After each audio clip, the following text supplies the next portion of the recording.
রাতের বেলা ভুলেও কখনো এই 4টি কাজ করবেন না। নাম্বার 1, রাতের বেলা আপনি আপনার রুমে ঢুকলেন আর দেখতে পেলেন আপনার মতো দেখতে কেউ চেয়ারে কিংবা বিছানায় বসে আছে। খবরদার চিৎকার করবেন না, ভয় পেলে বিপদ। চোখ বন্ধ করে জোরে জোরে আয়াতুল কুরসি পড়তে থাকবেন।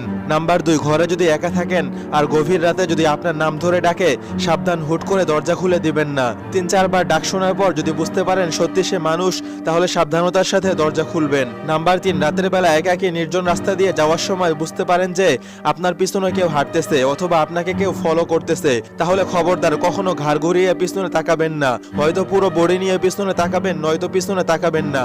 নাম্বার 4, রাতের বেলা যদি কোনো গাছের দিকে তাকিয়ে দেখেন গাছের উপর কোনো ভয়ঙ্কর কিছু, যে কোনো প্রাণী বসে আছে, দ্বিতীয়বার ভুলেও সেই গাছের দিকে তাকাবেন না এবং জোরে জোরে আয়াতুল কুরসি পড়ে নিরাপদ কোনো স্থানে চলে যাবেন। বর্তমান আধুনিক যুগের মানুষ এসব কিছু জানেই না, তাই নিজে সতর্ক থাকুন এবং ভিডিওটি শেয়ার করে অন্যকে সতর্ক করুন।